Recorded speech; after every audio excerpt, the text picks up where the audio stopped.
Welcome to Naresh Academy UPSC, APPSC, Group 1 and 2 Related Daily Current Affairs March 23, 2024 prelims practice and previous ప్రశ్నలు సమగ్ర విశ్లేషణ తెలుగులో question number 1 Arunachal ప్రదేశ్ను భారత భూభాగంగా గుర్తిస్తుంది మరియు వాస్తవ నియంత్రణ రేఖ అంతటా చొరబాట్లు లేదా ఆక్రమణలు సైనిక లేదా పౌరులు ప్రాదేశిక క్లెయిమ్లను ముందుకు తీసుకెళ్లే ఏకపక్ష ప్రయత్నాలను మేము తీవ్రంగా వ్యతిరేకిస్తున్నాము. ఏ దేశం ప్రకటించినది? సమాధానం: అమెరికా. ఇటీవల ప్రధాని మోదీ సేలా సొరంగ మార్గాన్ని ప్రారంభించారు. ఈ నేపథ్యంలో దీనిపై చైనా రక్షణ మంత్రిత్వ శాఖ అభ్యంతరం వ్యక్తం చేసింది. అరుణాచల్ ప్రదేశ్ను దక్షిణ టిబెట్గా అభివర్ణిస్తున్న జంగ్నన్ తమదేని సేలా సొరంగాన్ని భారత్ చట్టవిరుద్ధంగా స్థాపించిందంటూ చైనా రక్షణ శాఖ ప్రకటించింది. చైనా చేసిన ప్రకటన అసంబద్ధమైనదని, అరుణాచల్ ఎప్పటికీ భారత్లో భాగమేనని భారతదేశం స్పష్టం చేసింది. ఈ నేపథ్యంలో అరుణాచల్ భారత్లో అంతర్భాగంగా గుర్తిస్తున్నామని, చైనా సైన్యం లేదా పౌరులు వాస్తవాధీన రేఖ ఎల్ఏసి అవతల ఆక్రమణలకు పాల్పడటానికి ఎలాంటి ప్రయత్నాలు చేసినా దానిని తీవ్రంగా వ్యతిరేకిస్తామని అమెరికా తాజాగా ప్రకటించింది. అరుణాచల్ ప్రదేశ్ ఈశాన్య భారతదేశంలో ఉంది. అంతర్జాతీయంగా భూటాన్, టిబెట్, చైనా మరియు మయన్మార్ సరిహద్దులో ఉంది. భూటాన్తో సరిహద్దు 160 కిమీ 99 మైళ్లు, చైనా సరిహద్దు 1080 కిమీ 670 మైళ్లు మరియు మయన్మార్ సరిహద్దు 440 కిమీ 270 మైళ్లు. క్వశ్చన్ నంబర్ 2 భారత అంతరిక్ష పరిశోధనా సంస్థ ఇస్రో కర్ణాటకలోని చల్లకెరెలోని ఏరోనాటికల్ టెస్ట్ రేంజ్ ఎటిటార్ లో విజయవంతంగా ల్యాండ్ అయిన పునర్వినియోగ ప్రయోగ వాహనం ఆర్ఎల్వి పేరు ఏమిటి? 1 వార్బర్డ్, 2 సరస్వతి, 3 విమానం, 4 పుష్పక్. సరైన సమాధానం 4 పుష్పక్. సందర్భం: మార్చి 22, 2024న భారత అంతరిక్ష పరిశోధన సంస్థ ఇస్రో పునర్వినియోగ రాకెట్ పుష్పక విమాన్ రీయూసబుల్ లాంచ్ వెహికల్ ఆర్ఎల్వి పుష్పక్ స్వదేశీ స్పేస్ షట్టల్ ను కర్ణాటకలోని రక్షణ శాఖకు చెందిన చలకెరె రన్వే నుంచి విజయవంతంగా ప్రయోగించింది. Indian air force helicopter launch vehicle ని దాదాపు 4.5 కిలోమీటర్లు ఎత్తుకు తీసుకువెళ్లింది మరియు ముందుగా నిర్ణయించిన పారామితులను సాధించిన తర్వాత దానిని విడుదల చేసింది. ఈ మిషన్ పూర్తిగా పునర్వినియోగ ప్రయోగ వాహనం కోసం అవసరమైన సాంకేతిక పరిజ్ఞానాన్ని అభివృద్ధి చేయడానికి ఇస్రో యొక్క ప్రయత్నాలలో భాగం. ఇది అంతరిక్షంలోకి తక్కువ ఖర్చుతో యాక్సెస్ చేయగలదు. పుష్పక్ ఆర్ఎల్వి అనేది ఒక ఆల్ రాకెట్, పూర్తిగా పునర్వినియోగించదగిన single stage to orbit (STO) వాహనంగా రూపొందించబడింది. వివిధ అధునాతన సాంకేతిక ప్రదర్శనకారుల నుండి ప్రధాన అంశాలను కలుపుతుంది. పుష్పక్లో fuselage, nose cap, double delta రెక్కలు, ట్విన్ వర్టికల్ టెయిల్స్ మరియు ఎలివోన్స్ మరియు చుక్కాని వంటి యాక్టివ్ కంట్రోల్ సర్ఫేస్లు ఉన్నాయి. ఇస్రో పుష్పక్తో అంతరిక్ష వ్యర్థాలను తగ్గించాలని లక్ష్యంగా పెట్టుకుంది మరియు కక్షలో ఉన్న ఉపగ్రహాలకు ఇంధనం నింపడం లేదా పునర్నిర్మాణం కోసం ఉపగ్రహాలను తిరిగి పొందడం వంటి సామర్థ్యాలను ఊహించింది. ఆర్ఎల్వి ప్రయోగాల్లో ఇస్రోకు ఇది మూడోది. 6.5 మీటర్ల పొడవు, 1.75 టన్నుల బరువుండే పుష్పక్ను ఆకాశంలో ఓ ఐఏఎఫ్ హెలికాప్టర్ నుంచి భూమిపై నిర్దేశిత లక్ష్యం వైపు ప్రయోగిస్తారు. క్వశ్చన్ నంబర్ 3 భారతదేశంలో అతిపెద్ద మరియు మార్గదర్శక స్టార్టప్ ఈవెంట్గా గుర్తింపు పొందిన స్టార్టప్ మహాకుంభే నగరంలో నిర్వహించబడింది. 1 ముంబై, 2 ఢిల్లీ, 3 సూరత, 4 లక్నో. సరైన సమాధానం ఢిల్లీ. ప్రధానమంత్రి శ్రీ నరేంద్ర మోదీ మార్చ్ 20 న్యూ ఢిల్లీలోని భారత్ మండపంలో స్టార్టప్ మహాకుంభను ప్రారంభించారు. ఈ సందర్భంగా ప్రదర్శించిన ఎగ్జిబిషన్ను కూడా ఆయన తిలకించారు. Associated chambers of commerce industry of India Assocham, భారత ప్రభుత్వ వాణిజ్యం పరిశ్రమల మంత్రిత్వ శాఖ మద్దతుతో భారతదేశపు పురాతన అపెక్స్ ఛాంబర్ మార్చి 19 నుంచి 17 వరకు జరగనున్న ఈ స్టార్టప్ మహాకుంభ అనే కార్యక్రమాన్ని నిర్వహిస్తోంది. ప్రధానాంశాలు స్టార్టప్ మహాకుంభ్ భారతదేశంలోనే అతిపెద్ద మరియు మొట్టమొదటిసారిగా స్టార్టప్ ఈవెంట్ రికార్డ్ భాగస్వామ్యాన్ని నమోదు చేసింది. ఇది భారతీయ స్టార్టప్ ఎకోసిస్టంలోని అన్ని వాటాదారులకు శక్తివంతమైన వేదికగా ఉపయోగపడుతోంది. మెగా సంగమం 2000 స్టార్టప్లు, 1000 మంది పెట్టుబడిదారులు, 100 యూనికార్న్లు మరియు 300 ఇంక్యుబేటర్లు యాక్సెలరేటర్లను కలిగి ఉంది. అన్ని రాష్ట్రాల నుండి 3000 కంటే ఎక్కువ మంది ప్రతినిధులు, 3000 మంది భవిష్యత్ వ్యవస్థాపకులు మరియు 50,000 మంది వ్యాపార సందర్శకులు. క్వెశ్చన్ నంబర్ 4 మార్చి 2024లో యునెస్కో జాబితాలో మధ్యప్రదేశ్ నుండి ఎన్ని వారసత్వ ప్రదేశాలు తాత్కాలికంగా చేర్చబడ్డాయి? 1 3 2 4 3 5 4 6. సరైన సమాధానం 6. మధ్యప్రదేశ్ తాత్కాలిక యునెస్కోలో చేర్చబడిన 6 వారసత్వ ప్రదేశాలలో అవి 1 గ్వాలియర్ కోట, 2 ధన్మార్ యొక్క చారిత్రక సమూహం, భోజేశ్వర్, 3 భోజ్పూర్లోని మహాదేవ్ ఆలయం, 4 చంబల్ లోయలోని రాక్ ఆర్ట్ సైట్లు, 5 బుహ్రాన్పూర్లోని ఖూనీ భండారా, 6 మాండ్లాలోని గోండ్ మెమోరియల్. ఇది శాశ్వత జాబితాలోని 3 యునెస్కో ప్రపంచ వారసత్వ ప్రదేశాలకు అదనం. వీటిలో 1 ఖజురహో గ్రూప్ ఆఫ్ మాన్యుమెంట్స్ 1986, 2 బౌద్ధ స్మారక చిహ్నాలు సాంచి 1989 మరియు 3 the rock shelters of Bhimbetka 2003. శాశ్వత జాబితాలోని 3 యునెస్కో ప్రపంచ వారసత్వ ప్రదేశాలు. దీంతో పాటు ప్రపంచ వారసత్వ ప్రదేశాల తాత్కాలిక జాబితాలో 4 ప్రదేశాలు ముందుగా చేర్చబడ్డాయి. అవి మాండు, ఓర్చా, పంచమారిలోని సాత్పురా టైగర్ రిజర్వ్ మరియు భేదాఘాట్ లంహేఘాట్, జబల్పూర్ యొక్క మార్బుల్ రాళ్లు. క్వెశ్చన్ నంబర్ 5 ప్రపంచ నీటి దినోత్సవం 2024 థీమ్ ఏమిటి? 1 శ్రేయస్సు మరియు శాంతి కోసం నీరు, 2 నీరు మరియు పారిశుద్ధ్య సంక్షోభాన్ని పరిష్కరించడానికి మార్పును వేగవంతం చేయడం, 3 భూగర్భ జలాలు అదృశ్యాన్ని కనిపించేలా చేయడం, 4 నీటి విలువ. సరైన సమాధానము 1. The theme of world water day 2024 is water for piece. శ్రేయస్సు మరియు శాంతి కోసం నీరు. 1992లో బ్రెజిల్లోని రియో డి జనీరోలో జరిగిన ఐక్యరాజ్యసమితి పర్యావరణ అభివృద్ధి సదస్సు United nations conference environment and development లో ఎజెండా 21 కింద ప్రపంచ జల దినోత్సవాన్ని అధికారికంగా ప్రతిపాదించారు. ఐక్యరాజ్యసమితి జనరల్ అసెంబ్లీ 1992 డిసెంబరులో ఒక తీర్మానాన్ని ఆమోదించింది. అప్పటి నుంచి ప్రపంచ దేశాలు ప్రతి సంవత్సరం మార్చి 22ను ప్రపంచ జల దినోత్సవంగా పాటిస్తున్నాయి. ప్రాముఖ్యత వరల్డ్ వాటర్ డే 2024 థీమ్ ఐక్యరాజ్యసమితి ఐరాస మంచి నీటి వనరుల సుస్థిర నిర్వహణపై అవగాహన కల్పించేందుకు ఈ రోజును జరుపుతుంది. ఈ రోజున నీరు, పారిశుద్ధ్యంపై ఐక్యరాజ్యసమితి ప్రధాన నివేదిక ప్రతి సంవత్సరం విడుదల అవుతుంది. సమృద్ధి, శాంతి కోసం నీరు, water for prosperity and peace. ఐక్యరాజ్యసమితి ప్రతిష్టాత్మక world water development report WWDR నివేదికపై 2024 ఎడిషన్ ఫోకస్ చేస్తుంది.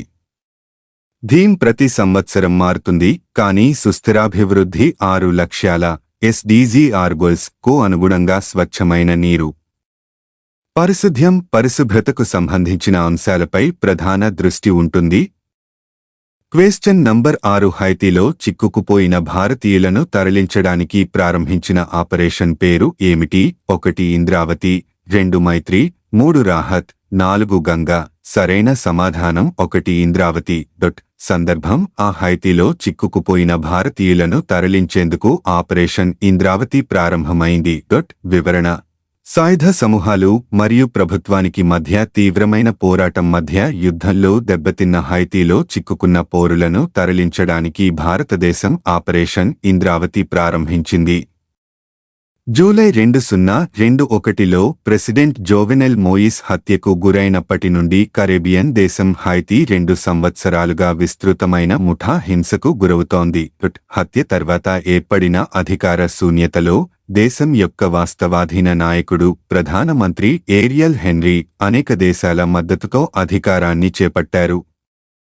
ఇంతలో హైతీకి రాజకీయ పరివర్తనను రూపొందించే ప్రయత్నాలు విఫలమయ్యాయి మరియు 2019 నుండి హైతీ క్రియాత్మక ఎన్నికలను నిర్వహించనందున దేశంలోని సమస్యాత్మక పీఎం హెన్రీ రాజీనామాను బలవంతం చేసే ప్రయత్నంలో వివిధ సాయుధ సమూహాలు హైతీలోని కీలక సంస్థాపనలపై సమన్వయ దాడులను ప్రారంభించాయి. క్వశ్చన్ నంబర్ 7 భారతదేశం మొజాంబిక్యు టాంజానియా ట్రిలాటరల్ ఎక్సర్సైజ్ ఐఎంటీ ట్రిలాట్ 2024 గురించి తెలపండి. సందర్భం ఇండియా మొజాంబిక్ టాంజానియా ఐఎంటీ ట్రైలాట్ వ్యాయామం యొక్క 2వ ఎడిషన్ ఐఎంటీ టిఆర్ఏలిటీ 2024 పేరుతో మార్చి 21 నుండి మార్చి 29, 2024 వరకు జరగాల్సి ఉంది.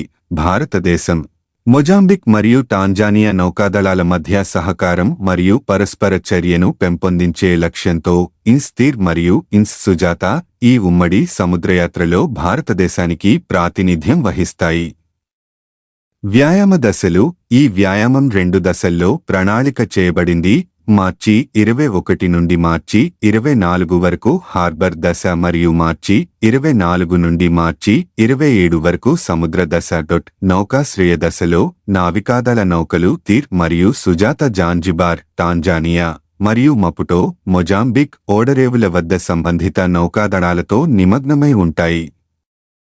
ఈ దశలో ఉండే కార్యకలాపాలలో ప్లానింగ్ కాన్ఫరెన్స్లు, joint harbour training activities, damage control, fire fighting, visit board search and seizure ప్రొసీజర్లు, మెడికల్ లెక్చర్లు, క్యాజువాలిటీ ఇవాక్యుయేషన్ మరియు డైవింగ్ ఆపరేషన్లు ఉంటాయి. సముద్ర దశ అసమాన బెదిరింపులను ఎదుర్కోవడం, బోర్డు శోధన మరియు సీజర్ విధానాలను సందర్శించడం, పడవ నిర్వహణ, యుక్తులు, ఫైరింగ్ వ్యాయామాలు మరియు ఉమ్మడి ప్రత్యేక ఆర్థిక మండలి ఈజెడ్ నిఘా వంటి ఆచరణాత్మక అంశాలను కవర్ చేస్తుంది. క్వశ్చన్ నంబర్ 8 ఉషా మెహతా ఎందుకు వార్తలో ఉన్నారు? వివరణ. ఉషా మెహతా కథను తెలిపే చారిత్రక జీవిత చరిత్ర ఏ వతన్ మేరే వతన్ చిత్రం ఇటీవల అమెజాన్ ప్రైమ్లో విడుదలైంది. ఉషా మెహతా గురించి. ఆమె మార్చి 25/1920న గుజరాత్లో జన్మించింది. ఆమె ఉషాబెన్గా ప్రసిద్ధి చెందింది. ఆమె 8 సంవత్సరాల వయస్సులో స్వాతంత్ర్య పోరాటంలో పాల్గొనడం ప్రారంభించింది. ఆమె మొదటి రాజకీయ అనుభవాలు సూరత్లోని ఆమె స్వగ్రామమైన సరస్లో ఆల్వైట్ సైమన్ కమిషన్ను ఖండించడానికి జరిగిన బహిరంగ సభ నుండి. ఆమె కాంగ్రెస్ రేడియోను నిర్వహించడంలో ప్రసిద్ధి చెందింది. 1942లో క్విట్ ఇండియా ఉద్యమం సమయంలో పనిచేసిన భూగర్భ రేడియో స్టేషన్. ఈ రేడియో గాంధీజీ నుండి రికార్డ్ చేయబడిన సందేశాలు, జాతీయవాద పాటలు మరియు భారతదేశం అంతటా విప్లవకారులు మరియు ఇతర ప్రముఖ నాయకుల ఉత్తేజకరమైన ప్రసంగాలను ప్రసారం చేసింది. ఇది ఎల్లప్పుడూ హిందుస్థాన్ హమారా ఆ పాటతో ప్రారంభమై వందే మాతరం తో ముగుస్తుంది. ఇతర పాత్రలు 4 సంవత్సరాల తరువాత శాసనోల్లంఘన ఉద్యమం చెలరిగినప్పుడు ఆమె కేవలం ఉప్పు పన్నును ధిక్కరించి పికెటింగ్లు, నిరసన ప్రదర్శనలు మరియు ఖాదీ వస్త్రం వడకడం వంటి కార్యక్రమాలలో కూడా పాల్గొని శక్తివంతంగా పోరాటంలోకి దిగింది. మహాత్మా గాంధీ తన శక్తివంతమైన క్విట్ ఇండియా ప్రసంగాన్ని 1942 ఆగస్టు 7 మరియు 8 తేదీలలో ముంబైలో జరిగిన ప్రసిద్ధ I.C. సెషన్లో ఉషా మెహతా కూడా పాల్గొన్నారు. నిర్వాహకులు ఉషా మెహతాతో పాటు బాబుభాయ్ ఖాకర్, విఠల్భాయ్ ఝవేరీ మరియు చంద్రకాంత్ ఝవేరీ, నారిమన్ ప్రింటర్ మొదలైనవారు. కాంగ్రెస్ రేడియోను నిర్వహించడంలో కీలక వ్యక్తులు. కాంగ్రెస్ రేడియో కేసులో 5 నిందితులు: మెహతా, బాబుభాయ్ ఖాకర్, విఠల్భాయ్ ఝవేరీ, చంద్రకాంత్ ఝవేరీ మరియు నానక్ గైన్చంద్ మోత్వానే. బృందానికి కీలకమైన పరికరాలను విక్రయించినవారు. విచారణ బొంబాయిలో చాలా ఉత్కంఠను సృష్టించింది. జైలు నుండి విడుదల. ఉషా మెహతా మార్చి 1946లో పూణేలోని ఎర్వాడ జైలు నుండి విడుదలయ్యారు మరియు జాతీయవాద మీడియాలో ఈ రేడియో బెన్ గా కీర్తించబడ్డారు. గుర్తింపు కేంద్ర ప్రభుత్వం ఆమెకు 1998లో భారతదేశపు రెండవ అత్యున్నత పౌర పురస్కారమైన పద్మవిభూషణ్ను ప్రదానం చేసింది. మరణం ఆమె 2000లో కొంతకాలం అనారోగ్యంతో మరణించింది. క్వశ్చన్ నంబర్ 9 కింది ప్రకటనలను పరిగణించండి.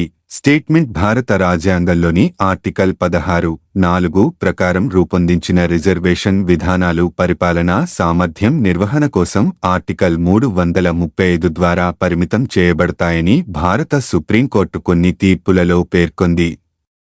ప్రకటన 2 భారత రాజ్యాంగంలోని ఆర్టికల్ 335 పరిపాలనా సమర్థత అనే పదాన్ని నిర్వచిస్తుంది. పై స్టేట్మెంట్లకు సంబంధించి కింది వాటిలో సరైనది ఏది?